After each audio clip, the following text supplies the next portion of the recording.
aluno, seja muito bem-vindo a mais uma aula da disciplina de Fundamentos de Física 2. Eu sou a professora Daiane e hoje nós vamos falar sobre estática e dinâmica de sólidos. Então hoje nós vamos estudar, lembrando que a estática é quando está parado, e o dinâmica aí nós vamos trabalhar com os movimentos, Mas para a gente estudar essa estática e essa ideia de dinâmico, dos sólidos, nós precisamos saber o que é um corpo, o que é um corpo material e mais o que é um corpo rígido. Afinal de contas, nós vamos trabalhar, a falar justamente sobre o movimento desses corpos, mais especificamente do corpo rígido. Como que a gente pode definir, então, o que é um corpo? Acompanhe no quadro. Em certas condições, um corpo ele pode ser considerado um ponto material. O que seria esse ponto material? A gente vai olhar, a gente vai analisar, então eu vou analisar sobre um determinado referencial. Isso tudo vai depender das dimensões desse corpo. Então, quando eu analiso as dimensões de um corpo em relação ao outro, eu posso considerá-lo como sendo um ponto bem pequenininho, como é o exemplo da Terra. A Terra em relação ao Sol. A Terra, comparada com o Sol, ela é um ponto material, ela é um ponto pequenininho. Retomando ao quadro, então, a Terra em relação ao Sol pode ser considerada como um ponto material. Uma canoa navegando no enorme rio Amazonas, considerando, tendo como referência a canoa e como é grande, o rio Amazonas, então a gente pode considerá-lo como sendo um ponto material. E mais, nós em relação à Terra, imagine só, você aí considerado, quando comparado com toda a Terra, nós somos um ponto bem pequenininho, Então, mas o que acontece? Nós somos aí então bem pequenininhos, A gente é um ponto material em relação à Terra, mas a gente não pode nem sempre desprezar as dimensões do nosso corpo que nós estamos estudando, Isso a gente não pode. É claro que em certas situações é possível, mas em outras situações não é possível a gente fazer, desprezar as nossas dimensões, as dimensões de determinado corpo que está ali envolvido no sistema. Então, o corpo material, você vai analisar as dimensões daquele corpo em relação a um sistema. E aí a gente verifica se a gente pode ou não considerá-lo como um ponto material. Mas quando nós não desprezamos aí as dimensões, nós também podemos considerar o que nós denominamos de corpo rígido. O que é um corpo rígido? Acompanhe no quadro. É um corpo não deformável. As localizações relativas de todas as partículas das quais o corpo é composto, ele vai permanecer constante. Aqui eu tenho uma mesa, Se eu apoiar nessa mesa, essa mesa ela não deforma, as partículas que compõem essa mesa que eu tô aqui, apoiando, ela não vai deformar. Eu tenho aqui um corpo rígido. As partículas, elas não vão ali deformar. Mas, os corpos podem ter sim deformações. Acompanhe no quadro. Todos os corpos, eles são deformáveis até um certo ponto. Então, a gente tem essa questão aí. Apesar das partículas ali, um corpo rígido é justamente que não tem essas deformações, a gente tem que pensar também que nós não temos um sistema ideal, Até um certo ponto, a gente tem um pouco de deformação. E aí, quando nós temos esse corpo rígido, nós podemos analisar os movimentos. A gente vai aplicar uma força sobre esse corpo rígido. Ao aplicar uma força sobre esse corpo, ele pode ter dois tipos de movimento, que são os movimentos, o foco da nossa aula de hoje, que é o movimento de translação e o movimento de rotação. Acompanhe no quadro. A translação, todos os pontos do objeto, eles percorrem trajetórias paralelas e apresentam a mesma velocidade. O objeto pode ser estudado como um ponto material, na ideia da translação. E como que a gente vai fazer a análise desse movimento? Utilizando as equações de movimento retilíneo uniforme e movimento retilíneo uniformemente variado. Já a rotação, todos os pontos, eles percorrem trajetórias circulares, com a mesma velocidade angular. Então, para a gente analisar o movimento de rotação, o que nós vamos ter que utilizar? Nós vamos ter que utilizar as equações do movimento circular. Hoje, o nosso foco é principalmente o movimento de rotação e também fazer uma comparação entre o movimento de translação e o movimento de rotação. Centro de massa, né? O que é esse centro de massa e por que isso é importante? O centro de massa ele tem uma importância muito grande no nosso dia a dia. Por exemplo, você tem lá um caminhão com uma carga. Se essa carga ela está mal distribuída e o seu centro de massa ele não está no local correto, quando o caminhão fizer uma curva, ele vai tombar, tá? Então, o centro de massa é algo muito importante, né? E quando o meu sistema ele é homogêneo, a gente pode considerá-lo também como sendo o centro geométrico. Vamos ver qual que é a definição? O centro de massa é o ponto relativo à posição média e ponderada de todas as massas que vão compor o corpo. Nos polígonos regulares, nós temos homogêneos, né? O centro de massa, ele vai coincidir aí com o nosso centro geométrico. Aqui, por exemplo, eu tenho uma circunferência, meu centro de massa e meu centro geométrico. Essa casca, né, cilíndrica aqui, ela tá aqui justamente para mostrar que nem sempre o centro de massa ele precisa estar dentro do objeto, né? Nesse caso aqui ele está fora do objeto, mas é o meu centro de massa. Nesse caso nós temos situações onde o meu sistema ele é homogêneo. Mas e quando não é? Por exemplo, do caminhão ou ainda o de um navio, né? O navio ele tem aí o seu centro de massa, né? Esse centro ele é localizado de acordo, né, com o somatório ali de todas as massas envolvidas. Acompanhe no quadro. Aqui nós temos, né, o nosso navio, o seu centro de massa está localizado aqui. E como que a gente, né, o centro de massa, ele é um ponto geométrico, tá bom? E ele não é um ponto material. É possível que a gente analise o movimento dinâmico e estático observando o que ocorre com o centro de massa. Vamos ver esse exemplo aqui, ó. Eu tenho uma explosão. As forças internas da explosão, elas não vão mudar a trajetória do meu centro de massa, ó. Meu centro de massa continua aqui. Ou ainda, a gente joga um bastão ou uma caneta, né? Ó, o meu centro de massa, ele continua o mesmo, né? O que está mudando aí é o sentido, né, e a direção da minha caneta ou do meu bastão. Joguei, o centro de massa ele continua o mesmo. O que vai mudar aí é o movimento, né? E olha, o centro de massa, quando eu jogo, ele fez que tipo de trajetória? Uma trajetória parabólica. Quando eu faço uma explosão, qual que foi a trajetória? Uma trajetória parabólica. O centro de massa, ele vai continuar o mesmo. Para a gente analisar centro de massa, né, a gente precisa ir, o centro de massa é uma grandeza que está relacionada com as massas e com as massas, né, ponderadas. O que é isso, professora? Massa ponderada, né?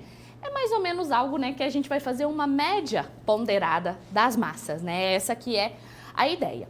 Mas quando a gente analisa a massa, a gente pode considerar duas coisas. Primeiro, vamos pensar que eu tenho um corpo aqui e esse corpo ele é composto de várias partículazinhas de massa. Várias. Cada uma das partículazinhas tem uma massa, né? Esse, eu vou olhar para a partícula. E a gente pode considerar o corpo como sendo contínuo, né? Para esses dois, a gente vai calcular a massa, o somatório das massas, né? Mas a gente faz um tratamento diferente para encontrar o valor da massa. Vamos ver como que a gente faz isso? Como que a gente vai, então aqui, ó, a gente tem uma distribuição discreta de uma partícula, ó. Eu tenho um corpo e aqui, ó, massinha 1, massinha 2, massinha 3, né? Cada partícula, ela vai ter uma massa e coordenadas específicas. Quem que vai ser a minha massa? É o somatório de todas elas. Quem que vai ser o X do meu centro de massa, né? Lembrando que um centro de massa são duas coordenadas. Então, quem que vai ser o X, a coordenada X do meu centro de massa? Vai ser o somatório da minha massa vezes o seu X correspondente, o seu pontinho aqui, ó. M1 vezes X1, M2 vezes X2. Aí você faz isso para todo mundo. Soma e depois divide pela massa. O Y é a mesma ideia. Qual que é a diferença? Que a gente vai fazer o produto entre a massa e a minha variável Y do meu centro de massa. O que é esse R, né? Então, aqui a gente tem nossa massa, nossa coordenada X, Y.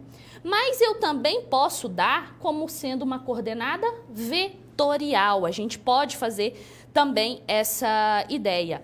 Essa coordenada aqui, esse R é a minha coordenada vetorial e ele é dado na sua forma aqui de versor. Então, a gente pode fazer essa análise, né? Lembrando que essa é uma análise para uma distribuição discreta. A gente vai olhar para cada partículazinha na massa. Soma todo mundo. A massa vai ser isso, soma todas as massas. Já as coordenadas, lembrem-se, né? Centro de massa é uma coordenada. Ele tem X e ele tem Y. A gente tem que encontrar aí essas duas coordenadas. Retomando ao quadro, nós temos aqui que a gente também pode calcular a velocidade do meu centro de massa, sendo a velocidade dada por 1 sobre m, mais vezes agora o somatório da minha massa, vezes a minha velocidade naquele ponto, tá? Naquela massa, né? O somatório de todo mundo divido pela minha massa. Nós também podemos fazer a aceleração, que é análogo, né? Só que aqui a gente vai ter o somatório da massa vezes a aceleração. E utilizando a nossa segunda lei de Newton, qual que é a força resultante ali? É a massa vezes a aceleração do meu centro de massa, né? É como se toda a massa, ela tivesse ali, ó, concentrada no meu centro de massa. Vamos pensar, eu tenho um corpo, né? E aí, dali, ele vai ter forças internas e forças externas agindo sobre esse corpo, né? A minha força resultante, ela vai ser a soma, né, dessas forças internas e dessas forças externas agindo ali naquele corpo. Mas quando a gente fala, né, no corpo e analisa em relação ao seu centro de massa, algo acontece, acompanhe no quadro. Quando a gente fala na força resultante, né, nós temos as forças externas e as forças internas. E as forças internas. E quando a gente faz o somatório dessas forças internas e das forças internas, perdão, elas se anulam. Mas por que que elas se anulam? As forças internas, elas não têm coordenada, né? X e Y. Quando a gente vai fazendo a somatório, né, elas possuem sentidos contrários, mesma direção, mesmo módulo, mas sentidos contrários. E aí, quando a gente soma todo mundo, elas se anulam. A força resultante, né, quando a gente analisa aí, né, esse tipo de corpo, ela é dada apenas pelas forças externas. Retomando ao quadro. Porque na força interna você vai ter impares. E é a ideia de ação e reação. Então, a gente tem mesmo módulo, mesmo sentido, mesma direção, só que sentidos diferentes. E aí, quando a gente fala numa distribuição contínua de massas, né, nós vamos ter aqui o R, que é a distância entre o meu eixo e a minha massa que está aqui, e essa diferencial de massa. Quando a gente tem uma distribuição contínua, a gente sai do somatório e vai para uma integral. Então, para a gente calcular, né, um centro de massa de uma distribuição contínua, a gente precisa aí utilizar a integral, né? A gente vai calcular a integral dupla sobre a região em determinado, em relação à densidade, à massa. E depois a gente calcula ainda o X e o Y do meu centro de massa. Isso é claro quando eu tenho um sistema de duas coordenadas. Mas se eu tenho um sistema 3D, um sistema de 3 coordenadas, a gente utiliza ainda integral tripla. Nós vamos trabalhar com distribuições discretas. Então, a gente vai analisar pontinho a pontinho. Nós temos um tipo de movimento, né? A gente pode transladar ou a gente pode rodar, né? Nós vamos estudar agora o movimento de rotação. Então, a gente vai analisar agora como que acontece esse movimento de rotação. Perceba que quando eu rodo, né, a gente roda aqui, o que que vai acontecer? Nós estamos fazendo que tipo de movimento? Um movimento circular. Então, para a gente fazer a análise de um movimento de rotação, nós vamos utilizar as ideias de movimento circular e mais. Se eu estou rodando, a gente precisa de um ponto, né? Veja só, estou aqui, vou rodar. Eu estou rodando sobre qual eixo? Eu sou o eixo, né? Eu estou rodando sobre o meu corpo. Para a gente trabalhar com o movimento de rotação, e essa daí é a primeira diferença em relação ao movimento de translação, o movimento de rotação, você precisa de um eixo. Nesse caso, quem está fazendo o papel do eixo aqui para rotacionar sou eu mesma. Então, a gente precisa de um eixo. Falou em movimento de rotação, vamos analisar, nós temos que saber qual que é o eixo de rotação ali em relação a qual eixo eu estou rotacionando o meu corpo. Retomando ao quadro, nós temos então que na rotação de corpos rígidos, né, todos os pontos do objeto, eles vão apresentar trajetórias circulares com a mesma velocidade angular. Nós estamos trabalhando com rotação. Nós vamos trabalhar com grandezas angulares, tá? Rotação, grandezas angulares. Rotação tem que ter um eixo, porque elas vão se mover aí em torno desse eixo. Continuando no quadro, nós temos então que, né, vamos utilizar as equações no movimento circular. A cinemática rotacional, ela não é exatamente como a translacional, tá? Na cinemática rotacional, a gente tem que ter uma rotação, né? O eixo de rotação, ele tem que ser especificado. E o corpo, ele vai retornar à sua posição original, né? Então, o número de revoluções feitas, ele pode ser pedido. Não há nenhum conceito análogo aí a essa ideia no meu movimento translacional. Eu posso aí, ó, eu saio desse ponto, quando eu rotaciono, eu vou continuar nesse ponto. Então, quando a gente está trabalhando com o movimento rotacional, a gente vai precisar, além do eixo, muitas vezes vai ser pedido também a quantidade de revoluções que a gente fez. No translacional, a gente não faz isso. A gente sai daqui, pode ir para aqui, né? A gente tem aí, não tem necessariamente que voltar no ponto de origem. Retomando ao quadro, nós temos então que, quais são as equações? Vamos analisar, perceba a semelhança entre as equações lineares e a equação angular. Nós temos aqui que quando nós estamos trabalhando com o meu movimento de rotação, nós vamos utilizar as angulares.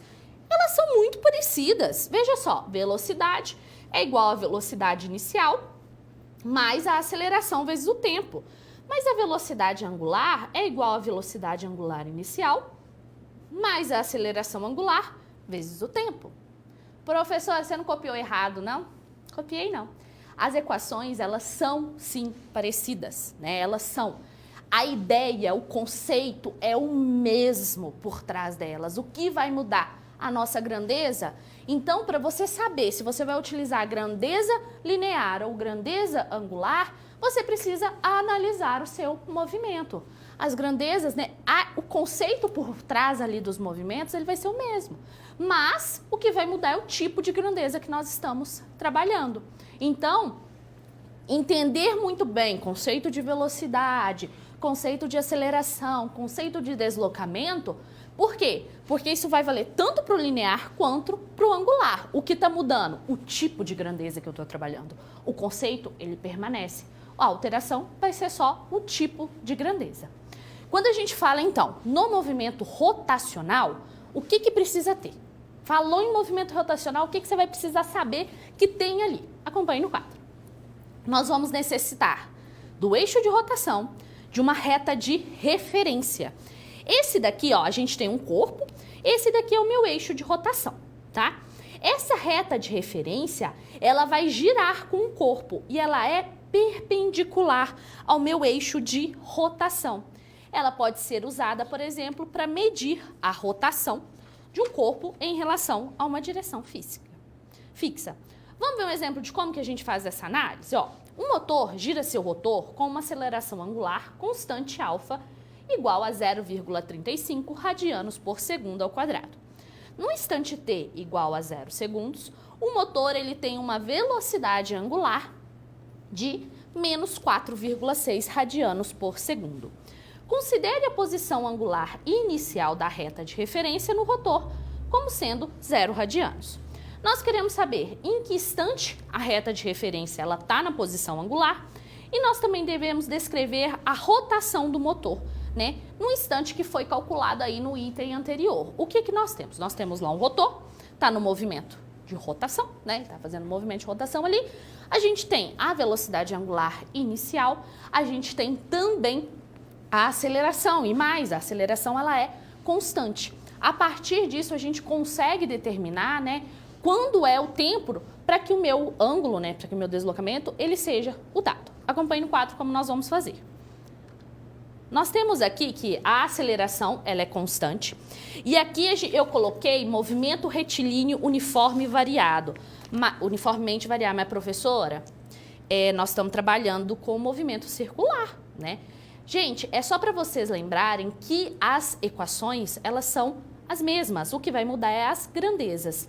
Então, o meu deslocamento ele vai ser dado pelo deslocamento inicial, mais a minha velocidade angular inicial, vezes o meu tempo, mais 1/2 da minha aceleração, vezes o meu tempo ao quadrado. Nós queremos quem? O tempo. E qual que é o meu θ final? 10π. Substituímos todos esses valores e nós vamos encontrar aqui que o meu t é igual a 32 segundos. Então, em 32 segundos, você vai ter essa posição final, 10π radianos.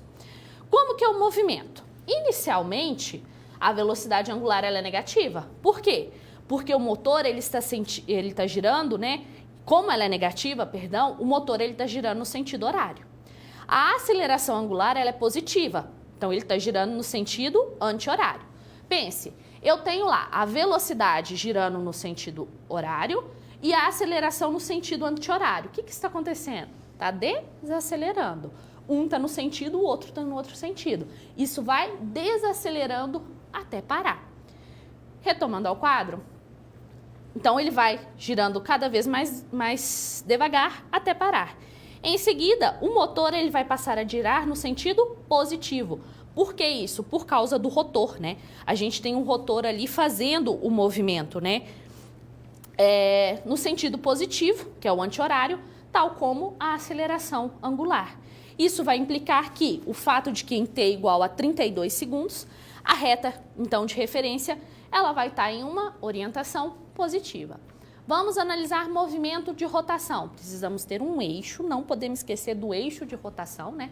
Em relação a qual ele está. E a gente vai ter também essa reta que vai analisar aí a direção. Quais as equações nós usamos para trabalhar com isso?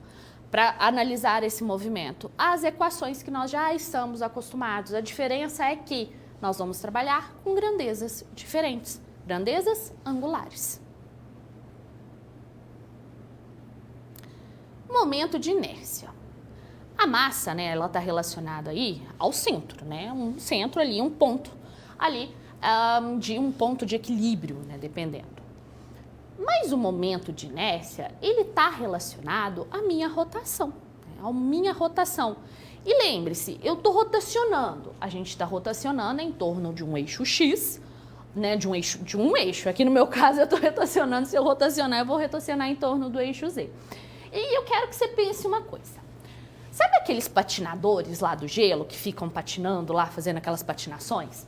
Vocês já perceberam que quando eles vão fazer um giro, ou eles giram com os braços assim, ou eles giram com as pernas e os braços abertos? Será por que isso? Tem tudo a ver com o momento de inércia. Vamos definir momento de inércia? Um objeto que roda em torno do eixo, ele tende a permanecer rodando em torno desse mesmo eixo, a menos que sofra algum tipo de interferência externa. E aí nós temos, né, é algo relacionado, né, essa ideia, né, desse movimento, ele está diretamente relacionado à primeira lei de Newton translacional. Mas lembre-se, nós estamos estudando movimento rotacional. Relembrando o que é a primeira lei de Newton, acompanhe no quadro, todo corpo permanece em estado de repouso, ou seja, movimento uniforme em linha reta, a menos que seja compelido a mudar nesse estado, né? Em virtude de forças exercidas sobre o meu movimento, né? Aqui, no nosso movimento rotacional, ele vai tender a permanecer rodando, a menos que ele sofra aí forças externas. Quando a gente fala no momento de inércia ou inércia rotacional, nós temos a seguinte propriedade, né? É a propriedade de um objeto resistir a alterações em seu estado de rotação, de movimento de rotação. Seria a ideia de quão difícil é fazer um objeto, né, ele girar ou pará-lo, quando ele está aí em movimento giratório, né? Isso aí é algo que está relacionado ao meu momento de inércia. O momento de inércia, ele é calculado em relação ao meu eixo de rotação, e ele depende da distribuição da massa em relação a esse eixo de rotação. E quanto maior for a distância entre a massa de um objeto e o seu eixo de rotação, maior será a sua inércia rotacional. Então, quando nós vamos analisar um movimento, né, um momento de inércia, nós vamos considerar a massa e a distância, né, eu estou caçando a distância aqui, e a distância da massa ao meu eixo de rotação. Por isso que eu preciso de um eixo de rotação.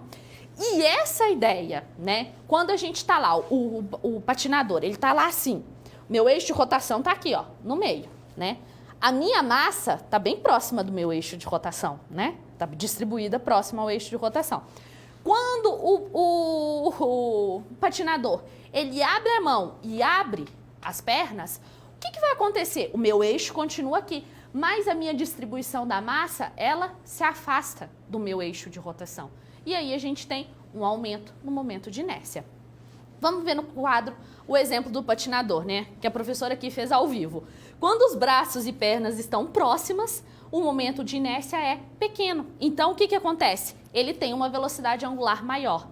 Já para ele ir devagar, o que ele vai fazer? Ele vai abrir os braços. Então, quando o patinador ele quer ir rápido, ele fecha. Momento de inércia menor.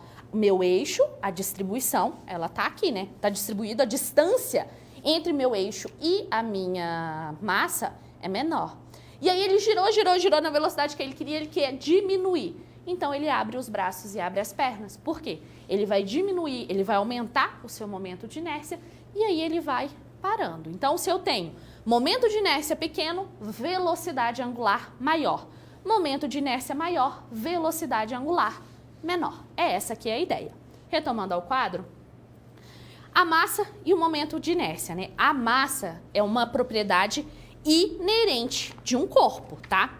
Ela não, e já o momento de inércia, não existe um valor único para um corpo. Existe um valor mínimo que é calculado em torno de um eixo que passa pelo centro de massa de um corpo.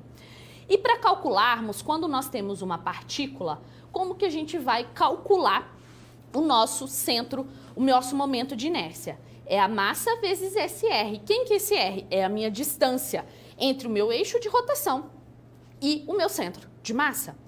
Uma distribuição discreta, nós vamos fazer o somatório disso, da minha massa vezes a minha distância ao quadrado. Lembrando que o momento de inércia ele é dado por quilograma metro ao quadrado, e se eu tenho uma distribuição contínua, nós vamos utilizar a integral da minha distância ao quadrado vezes uma diferencial de massa. Então, a gente tem partícula, uma distribuição discreta e uma distribuição contínua. Quando nós falamos em momento de inércia, para alguns corpos a gente tem já tabelado o momento de inércia.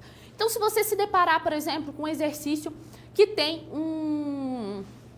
para calcular o momento de inércia de um determinado corpo, geralmente, de uma distribuição discreta, né? Geralmente já é dado para você qual que é a fórmula do modelo do momento de inércia. Quando é uma partícula, não. Então, você tem que lembrar, como que eu calculo o momento de inércia de uma partícula?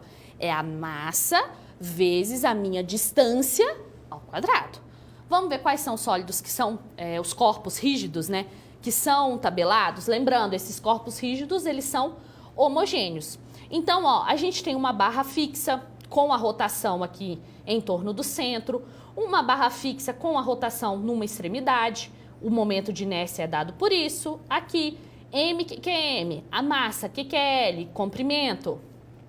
O momento de inércia de uma esfera, quando o meu eixo de rotação ele está ali no centro da esfera. Uma casca fina esférica, meu centro de rotação também está ali. O aro ou casca cilíndrica, um cilindro oco, um cilindro sólido ou disco, ou ainda uma placa retangular. Esses objetos, esses corpos rígidos, eles já possuem esse momento de inércia tabelado. O que vocês precisam entender? O que é aquele M, o que é aquele L, o que é aquele R? Vocês precisam entender o que é esse momento tabelado. Lembrando que essas fórmulas, né, da onde que elas surgiram? Do desenvolvimento do conceito, tá? Então, quando você desenvolve o conceito de momento de inércia para esses sólidos, para esses corpos homogêneos rígidos, você consegue aí chegar. Mas não é o nosso foco, até porque a gente pode cair em integral tripla, integrais assim, muito complicadas. O que você precisa saber é que tem tabelado e precisa entender o que significa cada um daqueles momentos de inércia. Nós vamos analisar agora um modelo de um carro híbrido. Imagina aí que você está participando de um projeto e está fazendo a análise desse carro híbrido. Ele tem um volante aí que vai gerar energia. Acompanhe no quadro as informações. Nós temos um veículo experimental híbrido que ele é movido por um volante rotatório, né? Ele é projetado para trafegar no trânsito congestionado. O que acontece? Quando freia, ele transforma a energia cinética de translação do movimento do veículo em energia cinética de rotação de um volante maciço. Quando você, num carro normal, você freou, quando você freou, você está perdendo energia cinética aí. Nesse caso, não. Freou, o que vai acontecer? Ele vai converter em energia cinética de rotação. É como se houvesse uma conservação de energia, tá? Nós vamos analisar, né, como está acontecendo aí esse movimento de rotação. Retomando ao quadro.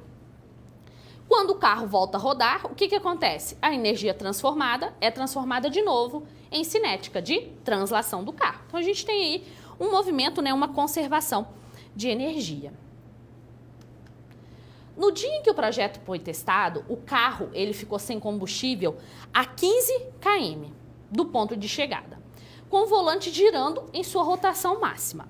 Nesse ponto, o piloto ele precisou pensar se havia energia suficiente armazenada no volante para que ele pudesse chegar aí ao seu destino. O que foi dado?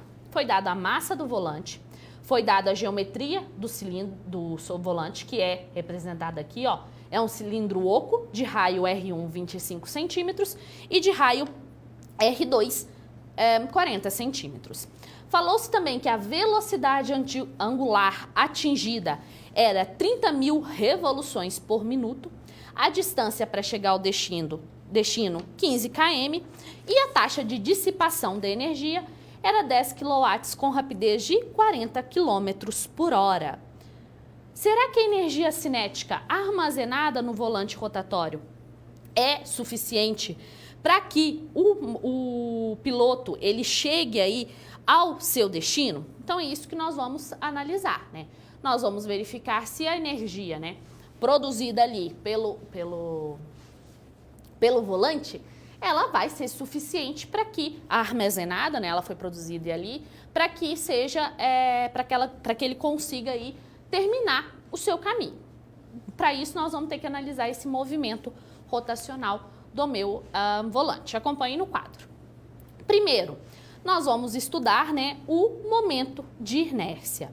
O momento de inércia de um cilindro oco, ele é dado em torno do eixo, né? Ele é dado por 1/2 da minha massa vezes o meu raio 1 ao quadrado mais o raio 2 ao quadrado. Então, eu vim aqui e substituí os valores. Nós vamos chegar que o momento de inércia é 11,13 kg por metro ao quadrado.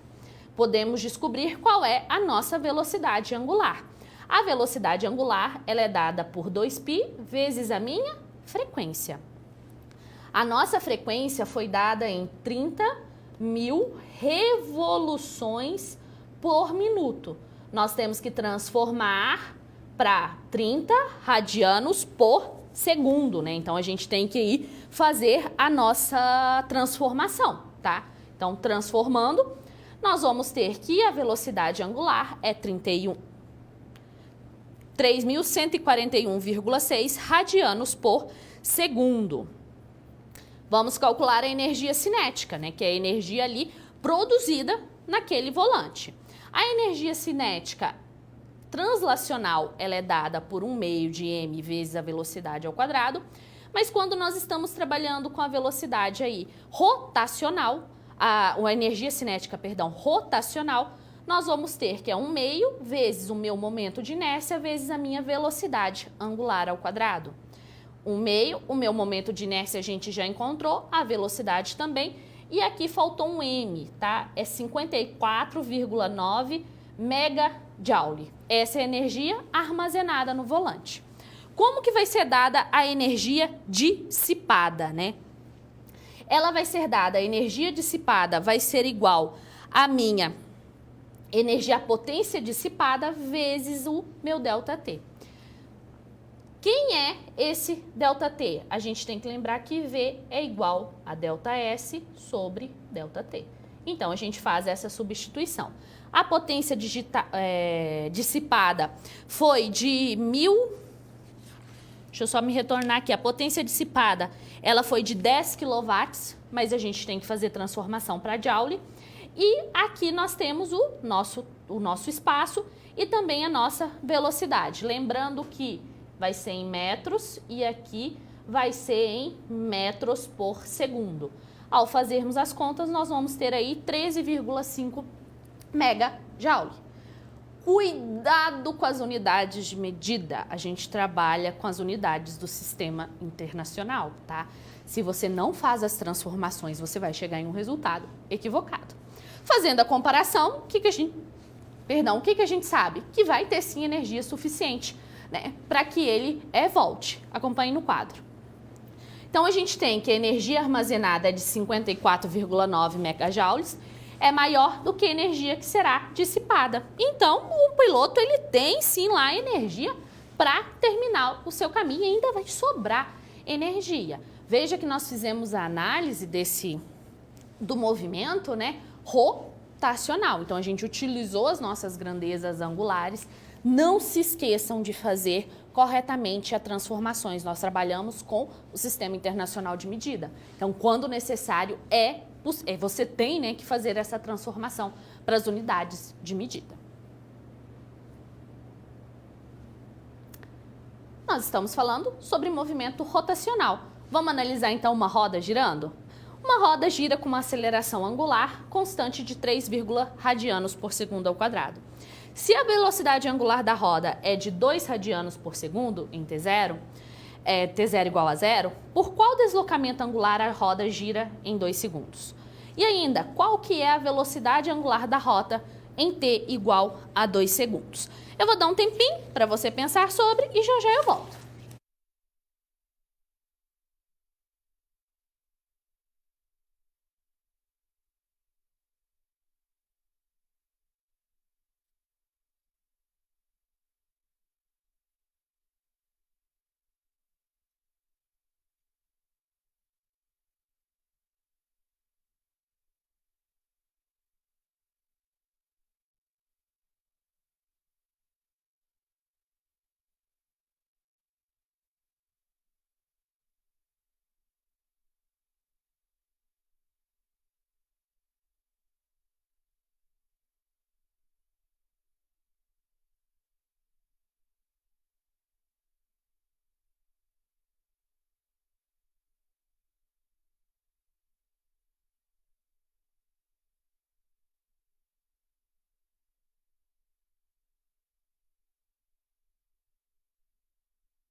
O exercício, ele nos deu, né, algumas informações e a partir dessas informações e analisando, né, o nosso movimento aí, a nossa roda, ó, ela tá girando, né? Analisando esse movimento rotacional, a gente vai em busca aí das informações que foram pedidas. Acompanhe no quadro. Nós temos aqui que a letra A, o que ele pediu, né? Ele pediu a velocidade angular em T igual a 0 quando o deslocamento da roda ele gira em 2 segundos. Então, vamos lá. A aceleração nossa, ela é constante. Se a aceleração é constante, nós podemos utilizar, né, as equações no movimento retilíneo uniformemente variado. Lembrando que não é o movimento de translação. Nós estamos trabalhando com o movimento rotacional.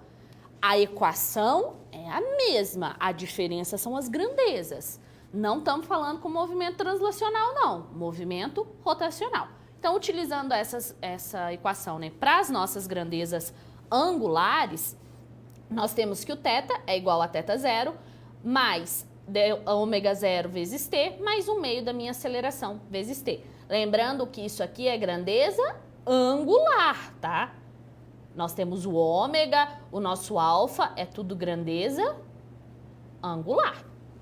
O meu θ, né? A gente pode ter que Δθ é θ menos θ0, não tem problema, tá? A gente pode fazer essa manipulação.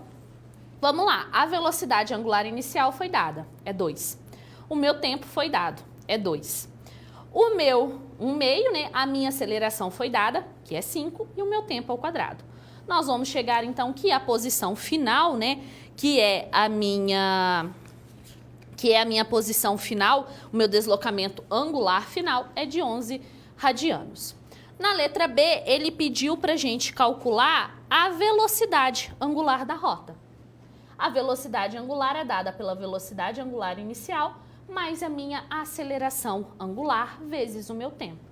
A velocidade angular inicial era de 2, a aceleração 3,5 e o meu tempo 2. Então, nós vamos ter que a velocidade angular é de 9 radianos por segundo. Então, se a gente tem aí esse movimento rotacional, a gente usa, né, as equações, né, nesse caso a gente tinha aceleração constante, do movimento retilíneo uniformemente variado. Mas o movimento é rotacional, então grandeza angular. Se o movimento é translacional, grandeza linear. As equações são as mesmas, o que difere são as grandezas que nós vamos trabalhar. Vamos pensar numa porta.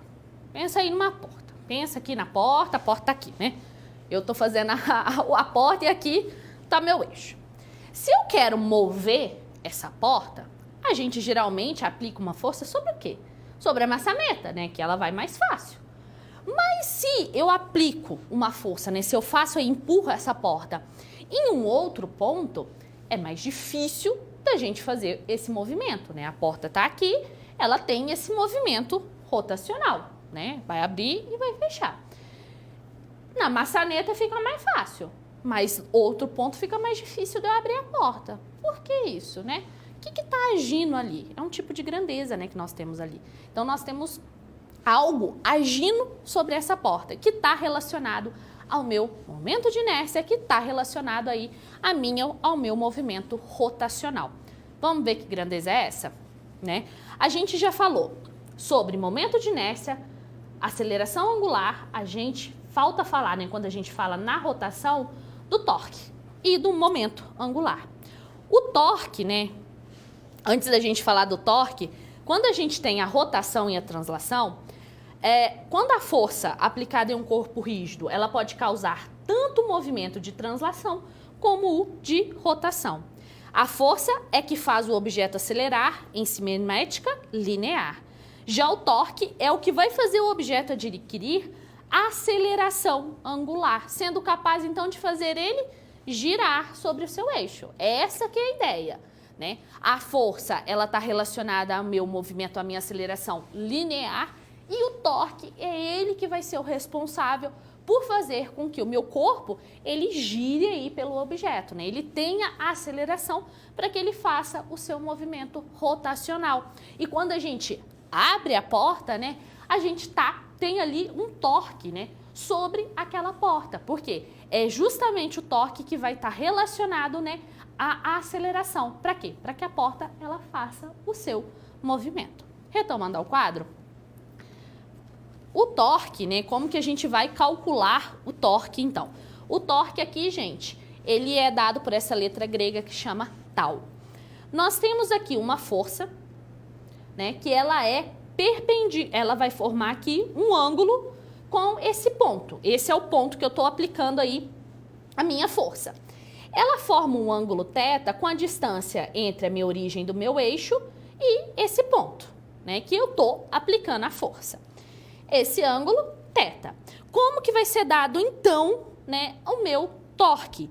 O meu torque ele vai ser dado pelo produto vetorial entre esse R, que é justamente o meu vetor distância da origem do meu eixo para até o ponto onde eu estou aplicando essa força, produto vetorial então do meu R com a minha força que foi aplicada ali. Daí a gente tem a ideia do torque. Mas pensa o seguinte, né? Quando a gente fala em produto vetorial, nós vamos ter ali grandezas envolvidas como seno de um ângulo. Nós podemos falar em torque máximo. quando que o meu torque vai ser máximo? Quando o meu ângulo for 90.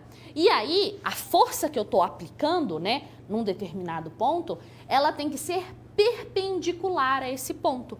A minha distância, né, ó, perpendicular. Por quê? Quando eu tenho algo perpendicular, eu tenho um ângulo de 90 graus. Seno de 90 graus, 1. E aí a gente tem o que nós denominamos de torque máximo, quando o meu ângulo é de 90 graus. Que ângulo é esse?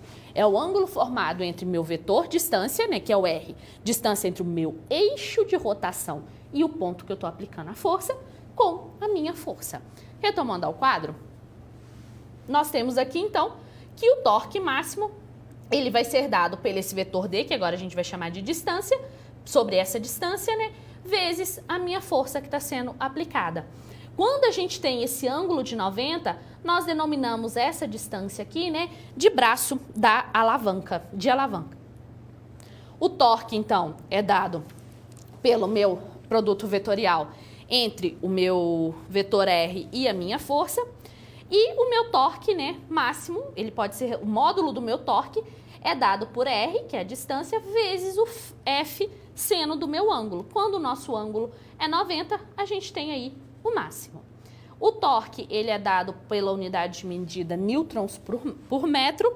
E nós temos, né, para determinar aí a direção, né, a gente tem a regra da mão direita, né? A gente pode utilizar essa regra na força, a velocidade, e aí a gente tem o torque, tá bom? Então, a gente usa a regra da mão direita também. Retomando ao quadro, a gente pode pensar em algo análogo rotacional, né, da nossa segunda lei de Newton. É análogo, não é igual. A gente está trabalhando com movimento rotacional, não translacional. A aceleração angular de um corpo rígido, girando sobre um eixo fixo, ela é proporcional ao torque resultante atuando sobre aquele eixo. Aqui nós temos a força resultante, né, quando nós temos um movimento translacional. É a massa vezes a minha aceleração. Se eu tenho um movimento rotacional, qual que é a grandeza relacionada à minha massa em rotação? Meu momento de inércia. E qual que é a minha aceleração? A minha aceleração aqui é a aceleração angular. Então, o torque resultante, né, que está relacionado aí justamente para adquirir a aceleração, né, o torque resultante ali, ele é dado pelo somatório, né, pelo momento de inércia, vezes a minha aceleração angular. É análogo, né, a gente tem lá a força resultante, massa vezes aceleração, e o torque resultante, momento de inércia, vezes a minha aceleração angular. É análogo, mas grandezas diferentes.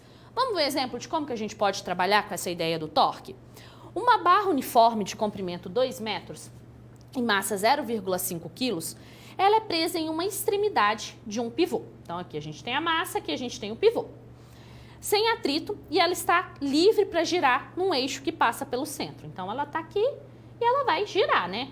Essa massa ela vai fazer esse movimento aqui, essa barra.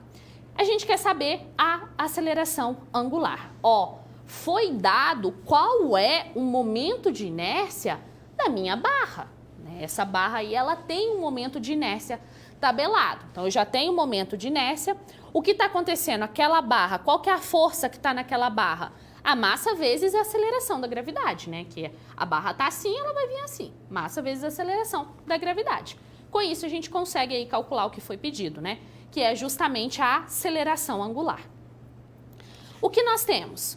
Nós temos que a aceleração ela é dada pelo torque dividido pelo meu momento de inércia, né? Lembre-se, o torque, a professora não sabe fazer essa letra, o torque ele é dado pela aceleração angular vezes o meu momento de inércia. Nós sabemos que o torque ele é dado por R vezes F seno θ. E a barra, o momento de inércia da minha barra é dada por isso. O torque, então, a gente sabe quem que é R, que é justamente L dividido por 2, ó. Essa que é a distância que nós estamos trabalhando. A minha força, quem é? Massa vezes a minha gravidade. Seno de qual que é o ângulo que está sendo formado? Ângulo 90. Resolvendo, a gente vai encontrar que o torque é 4,9 newtons por metro. O I da barra, o que é M? Massa. O que é L? Comprimento, dividido por 3. Então, a gente tem que o momento de inércia da barra é dado por 0,67 kg por metro ao quadrado. Agora, a gente encontra a aceleração angular, que é o meu torque dividido pelo meu momento de inércia. A aceleração angular, então, ela é dada por 7,3 radianos por segundo ao quadrado, né? Lembre-se, você tem uma fórmula, né? Você tem aí a ideia do torque. Torque vai ser o momento de inércia vezes a minha aceleração angular. A gente pode, né, o torque resultante, a gente pode, né, fazer manipulações aí nessa ideia, né, nesse conceito, de tal forma que se me der o torque e me der a aceleração, eu posso encontrar, por exemplo, a força, o momento de inércia. A gente pode fazer manipulações aí nesses conceitos, nessas fórmulas, né, para que a gente consiga chegar no que está pedindo, dependendo do quê? Dos dados que nos foram fornecidos.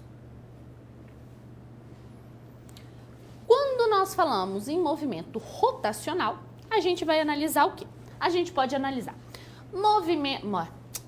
momento de inércia, a gente pode analisar o momento de inércia, a gente pode analisar o torque, a aceleração angular e nós também podemos analisar um momento angular. Tá? Então, essa é a grandeza que nós vamos fazer a análise do momento angular. Quando nós temos, então, um movimento rotacional, nós vamos ter essas grandezas, né, nesse movimento. Essas grandezas que precisarão, né, ser analisadas. O que será que é um momento angular? Acompanhe no quadro. Durante o movimento de um carro, né, os fatores que interferem no desempenho do carro, massa e velocidade, a gente tem o momento linear, movimento translacional, que é o momento linear é dado pela minha massa vezes a minha velocidade linear. Só que, quando a gente tem uma grandeza correspondente, né, a gente tem aí uma grandeza correspondente para o meu movimento rotacional. É o momento angular. Agora a gente vai dar ele pelo vetor L aqui. E o que ele leva em consideração? A massa e a velocidade angular. E aí a gente precisa lembrar. Se eu estou trabalhando com esse movimento rotacional, a massa, né, ela é levada em consideração, a gente faz a análise da massa por meio do meu momento de inércia, tá? Então, a gente vai fazer aí essa relação entre a minha massa e a minha velocidade angular, sendo a massa aí por meio do meu momento de inércia. Vamos ao quadro para a gente analisar esse momento angular. A gente tem aqui, né, um disco. Aqui a gente tem o ponto de massa M que está fazendo o movimento circular. Esse R é a distância do meu eixo em relação ao meu ponto. E o meu momento angular, ele é perpendicular, né, ao meu disco, que está aqui, ó, no meu plano XY. Então, na mesma direção e sentido de quem? Da minha velocidade angular, tá? O meu momento angular, ele pode ser dado pelo meu produto vetorial entre essa distânciazinha aqui, o vetor distância, com o meu momento linear. Mas o meu momento linear, ele é dado pela minha massa vezes o meu vetor velocidade linear. Fazendo a substituição, nós vamos ter, então, o produto vetorial entre o meu vetor R e a minha velocidade linear vezes a minha massa. Mas ainda a gente pode trabalhar que o nosso momento angular, ele é dado pelo meu momento de inércia vezes a minha velocidade angular, tá? O momento angular, pela velocidade angular. O meu momento angular, ele é dado por Joule por segundo.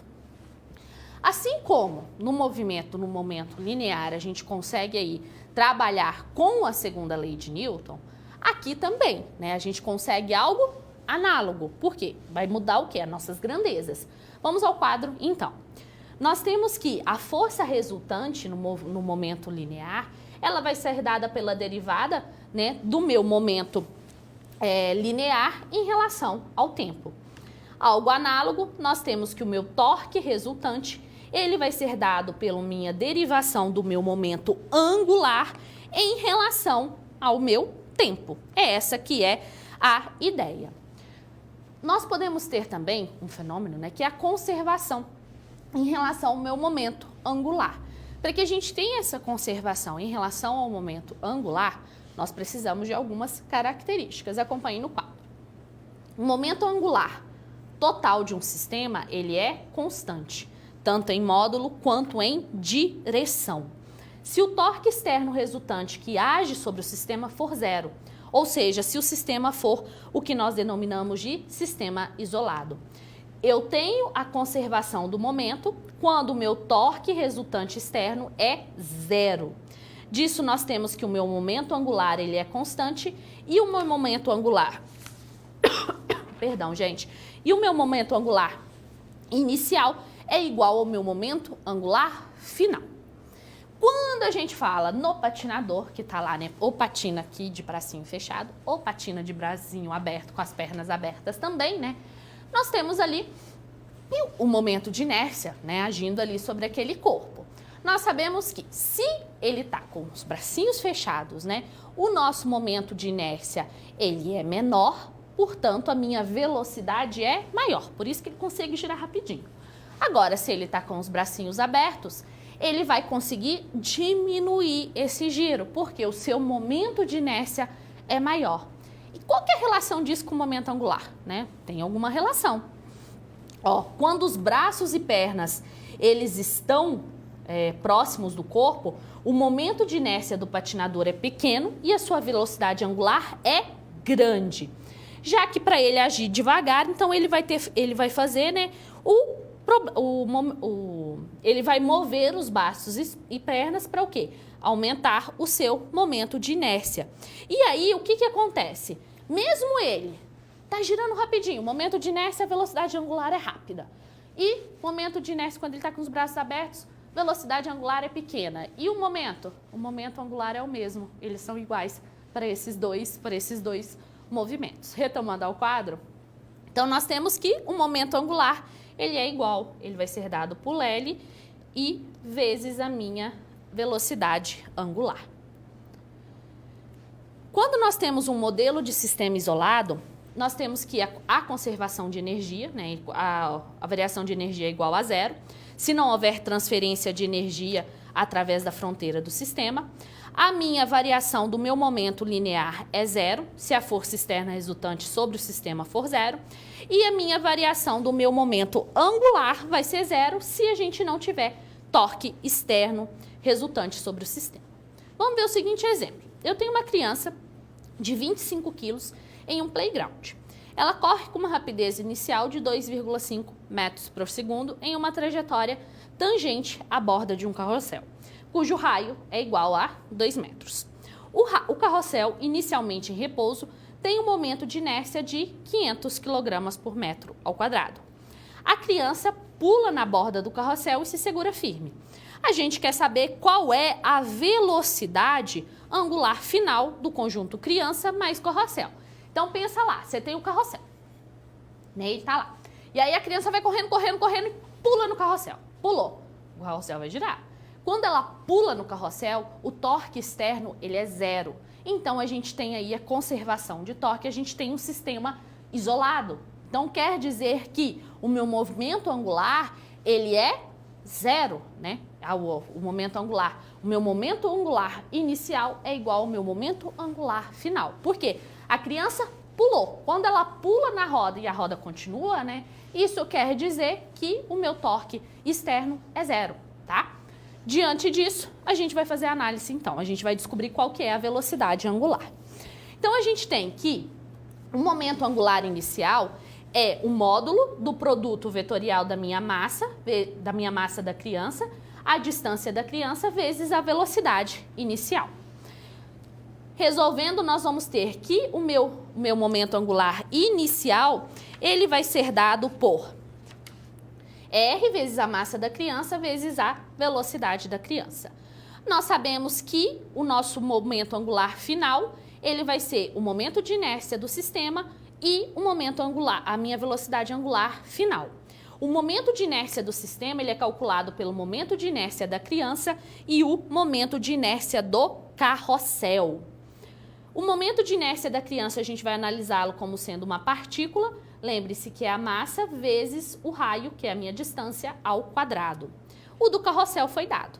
Como nós temos uma conservação de momento angular, ou seja, a gente tem um modelo de um sistema isolado, o meu momento angular inicial é igual ao meu momento angular final. Aqui faltou um ômega-f. Ao fazer as substituições, né, nós vamos encontrar que a minha velocidade angular ela é dada por 0,21 radianos por segundo. Então, a gente tem essa ideia, a gente tem a ideia que o meu torque, ele é zero, ali o meu torque externo, por isso a gente pode analisar esse exercício, né, esse movimento da criança subir no carrossel aí na roda, como sendo um sistema isolado, e aí a gente consegue encontrar a velocidade angular do sistema. Equilíbrio. Vamos ficar em equilíbrio, né? Estático ainda, nem mexe. Essa que é a ideia, né? E é essa a ideia que nós vamos estudar. O equilíbrio estático. Veja a imagem que eu trouxe para você. Aí a gente tem uma rocha, né? E ela tá aí e em equilíbrio, né? É uma rocha de 3 milhões de quilogramas que está em equilíbrio estável por vários milênios, tá? Essa rocha, ela apareceu inclusive no Indiana Jones e a Última Cruzada. Quando a gente fala em equilíbrio, o corpo se move com velocidades linear e angular constante em relação a um observador em referencial inercial. Já o equilíbrio estático, ele é o caso em que ambas as velocidades são iguais a zero. Ou seja, a minha velocidade linear é igual a zero e a minha velocidade angular é igual a zero. Você está lá estático mesmo, paradinho, você não tem essa velocidade, tá? E como que a gente faz a análise desse equilíbrio estático? Acompanhe no quadro. Para a gente ter um equilíbrio, né, antes de ser estático, a gente tem que ter algumas condições. Primeiro, equilíbrio translacional. A força externa resultante sobre o corpo, ela deve ser igual a zero. A aceleração de translação do centro de massa do corpo deve ser zero quando vista de um referencial inercial. Então, a gente tem que o somatório das minhas forças resultantes externas tem que ser zero. A segunda condição está relacionada ao meu equilíbrio rotacional. O torque externo resultante sobre o meu corpo, em torno de qualquer eixo, deve ser igual a zero. Então, a aceleração angular tem que ser zero, né, em qualquer ponto. Então, o torque resultante aí, ele tem que ser zero. Para condição de equilíbrio, a força resultante, quando a gente está falando do movimento translacional, tem que ser zero. E quando a gente está falando do movimento aí rotacional, né, rotação, ele tem que ser o torque resultante, tem que ser zero.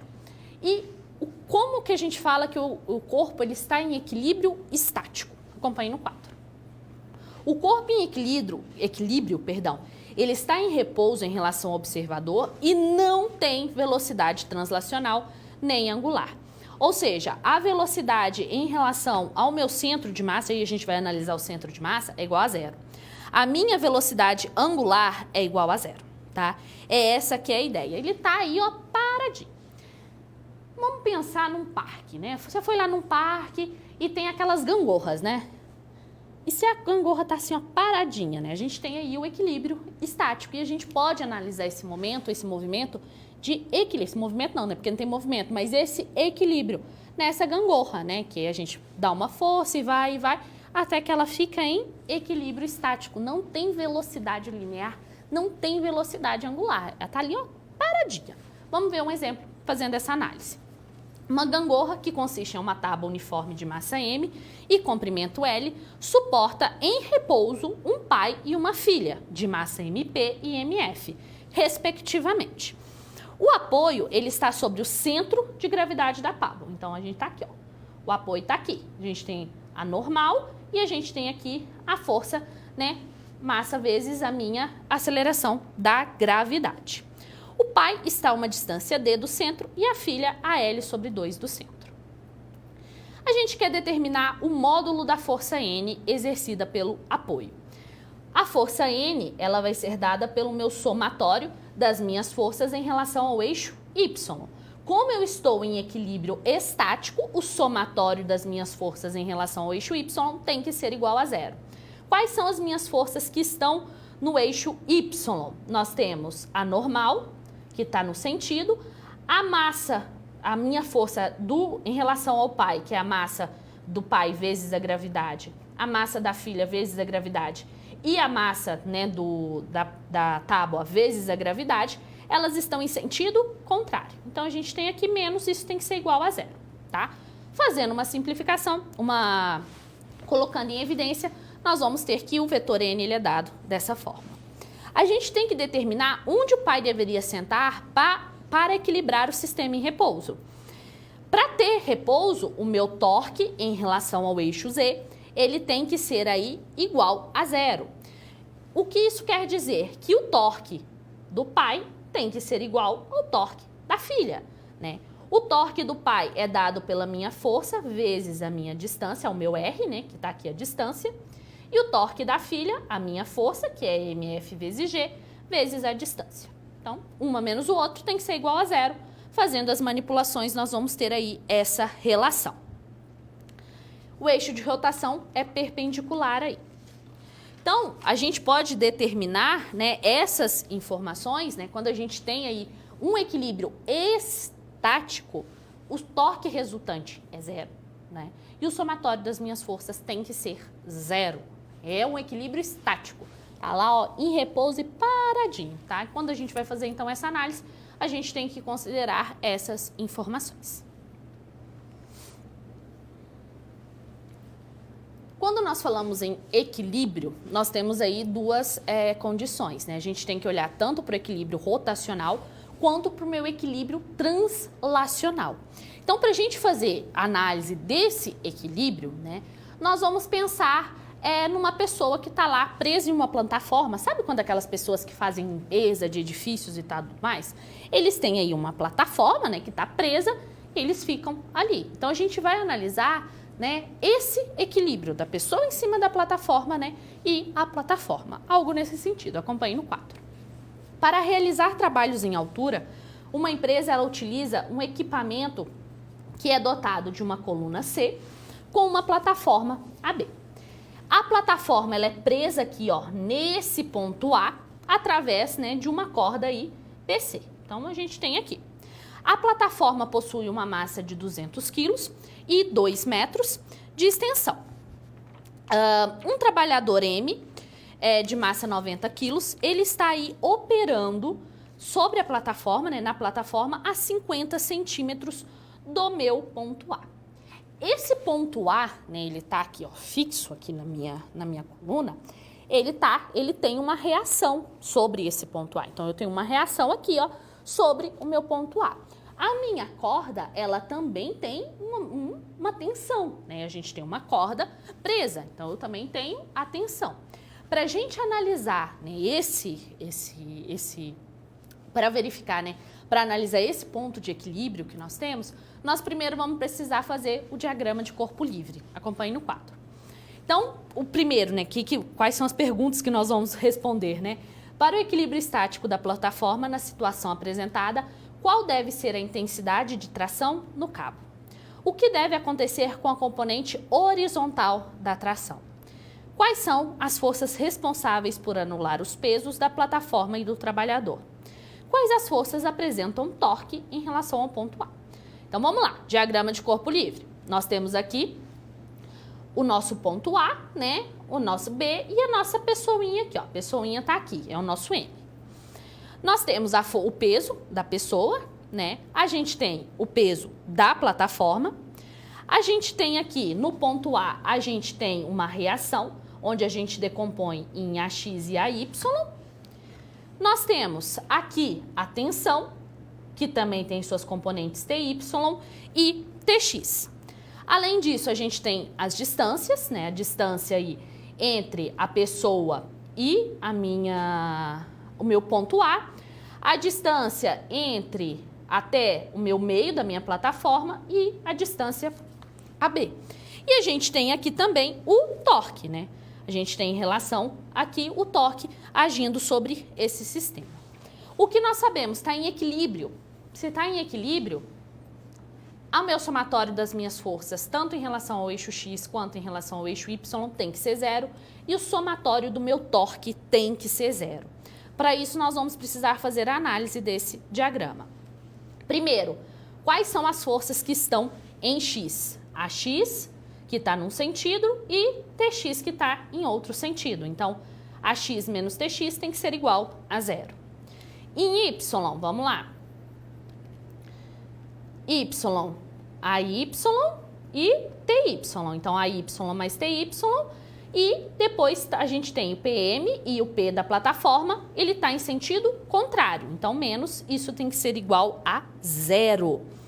E mais, o torque em relação ao TY menos o torque em relação ao PM e ao P da plataforma tem que ser igual a 0. Para que a gente tenha o equilíbrio estático na plataforma, o que tem que acontecer? O meu torque tem que ser igual a 0. Mas o nosso torque, ele é dado pelo quê? Pela minha força vezes a minha massa. O meu torque, ele é dado por essa multiplicação. Força vezes a massa. E aí a gente tem que analisar, né, qual que é a força que está sendo exercida sobre a pessoa, por exemplo. É a força, peso, massa vezes aceleração da gravidade.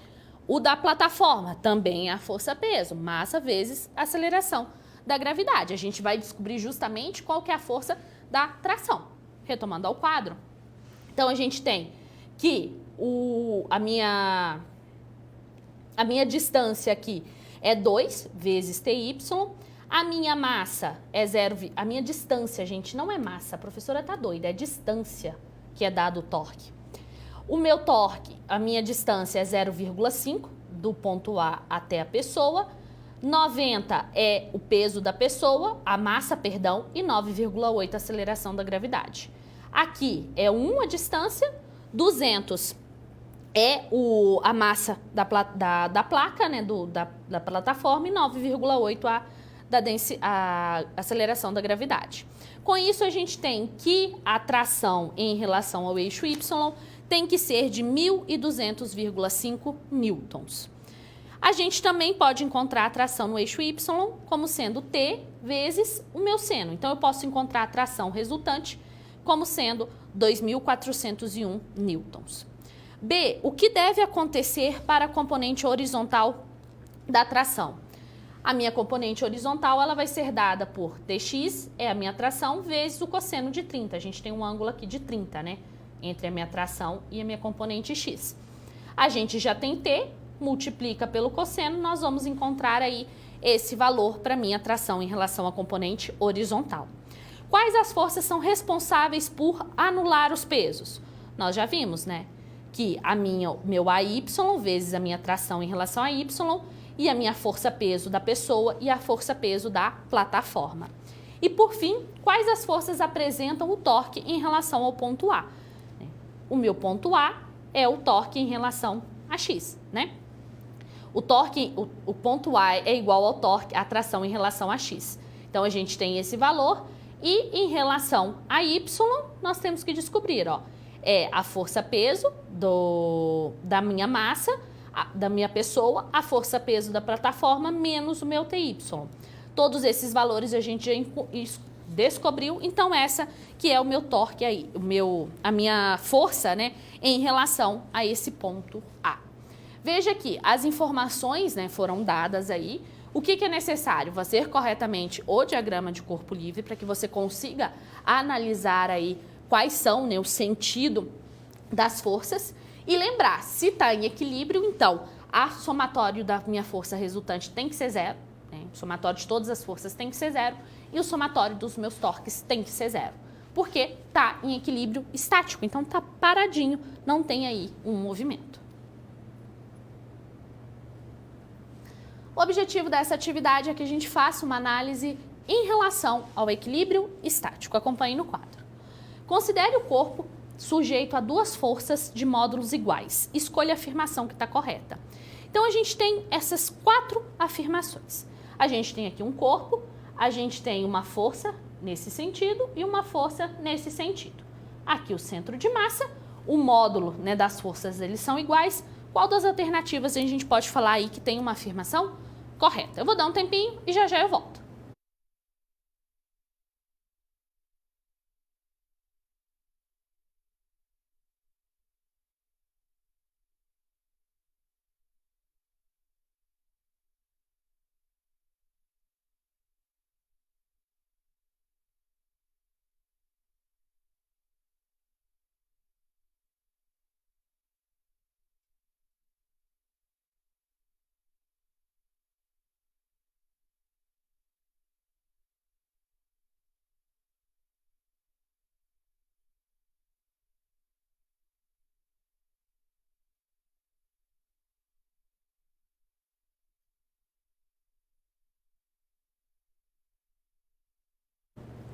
Nessa atividade, você não precisa fazer conta nenhuma, só analisar o que foi dado.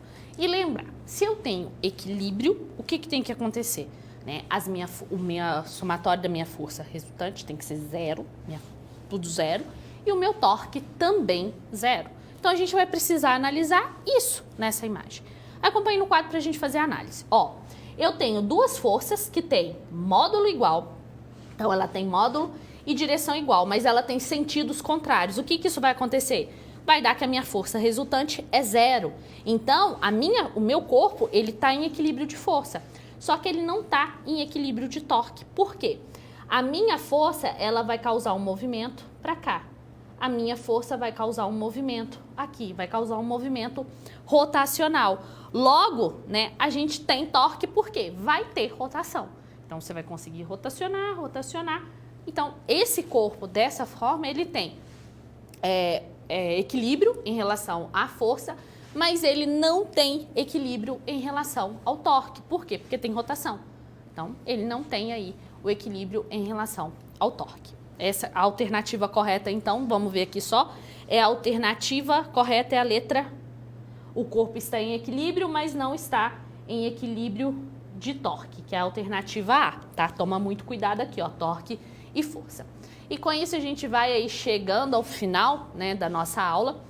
Nós falamos a respeito de questões sobre o movimento rotacional, né? Então a gente falou sobre o movimento rotacional, a gente falou sobre o movimento translacional, a gente falou sobre o momento de inércia. Nós falamos aí sobre N aspectos, né, relacionado aí a essa ideia de movimento, né, essa ideia de movimento. Vamos ao quadro então para a gente fazer o nosso recapitulando. Então a gente trabalhou sobre a estática e dinâmica dos sólidos, né? Primeiro a gente viu aí em relação ao meu centro de massa, né? A gente trabalhou com corpos rígidos, lembrando, né? Que são corpos aí que quando você aplica uma determinada força, você não vai ter uma deformação ali das partículas, como a mesa. Então eu apoiei aqui na mesa, minha mesa não vai ter a deformação, né? E aí a gente analisou o centro de massa. O centro de massa, quando nós temos um sistema homogêneo, ele coincide com o meu centro geométrico, né? É ali onde a massa ela vai se concentrar. Seria essa a ideia. A gente pode encontrar, por exemplo, o centro de massa de uma folha. É que aqui a professora não vai dar, né? Mas a gente conseguiria aí uma ideia de equilíbrio. Quase deu. A unha da professora não ajudou. Mas essa que é a ideia do centro de massa. Então, a gente vai analisar isso. Como que eu calculo a massa? É o somatório. Aí a gente tem um detalhe, né? A gente pode analisar como sendo um conjunto, uma distribuição discreta de partículas e uma distribuição contínua. Quando eu tenho uma distribuição discreta, cada partículazinha tem a sua massa. O que nós vamos fazer? Vamos somar todas as massas. Essa é a massa total. E quando a gente... E aí a gente tem que descobrir o x barra e o y barra. A gente faz uma análise aí análoga. Quando a gente tem contínuo, a gente trabalha com integral, tá? Retomando ao quadro, nós também falamos sobre a ideia da rotação do meu momento de inércia, né? Então, a gente viu aí como que é esse momento de inércia. Lembrem-se, momento de inércia tem que estar... Movimento de rotação, né?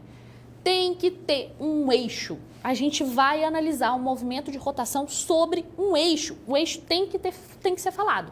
Senão, a gente não tem movimento rotacional.